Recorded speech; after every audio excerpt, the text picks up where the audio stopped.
She was born after Little Bighorn and lived to see the moon landing. She was born when buffalo bones still covered the plains.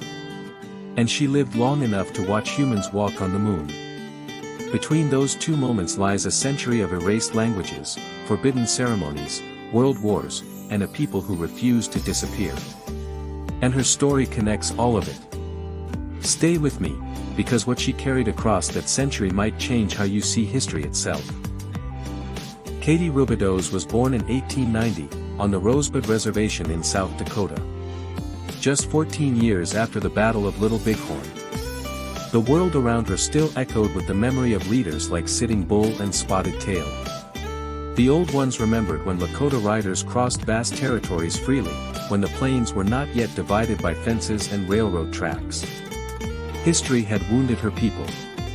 But it had not erased them.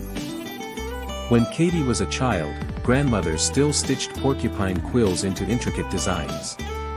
Lakota lullabies still drifted across the grasslands at night. The culture was alive. But pressure was building. And here is where her life takes a turn that would define an entire generation. As federal assimilation policies intensified, Native children were taken from their families and sent to boarding schools. Katie was one of them. Her hair was cut. Her name was altered. Her language was forbidden. English was demanded. Lakota was punished. Imagine being told that the words your grandmother whispered to you were wrong. That your voice itself needed correction. Many children lost their language forever. Katie did not. She held on to Lakota the way someone holds on to medicine. Quietly. Carefully. Persistently. And that decision would ripple far beyond her lifetime.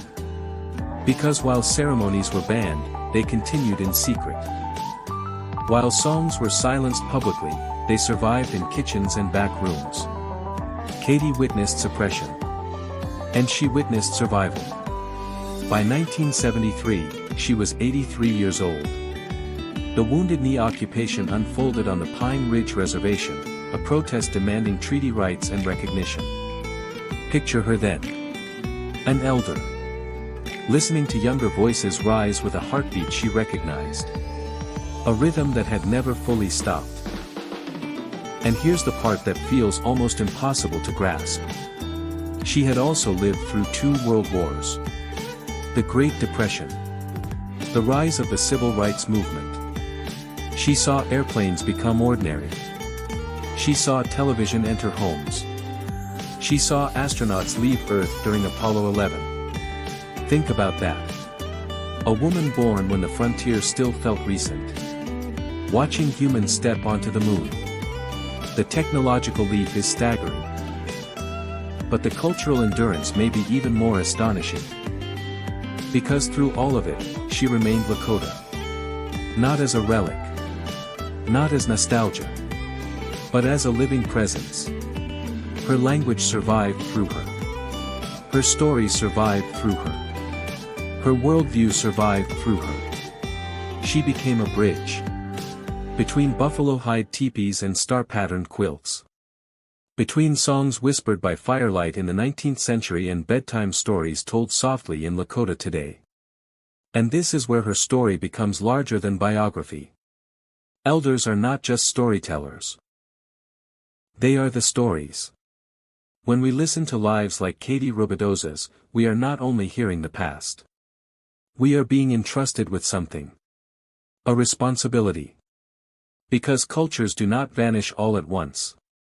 They fade when stories stop being told. Katie passed away in 1991. But in every Lakota child who speaks their first word. In every ceremony revived. In every story carefully retold. Her footsteps remain. History often focuses on battles and presidents. But sometimes the most powerful resistance is survival itself. And sometimes, the greatest revolution is simply refusing to disappear.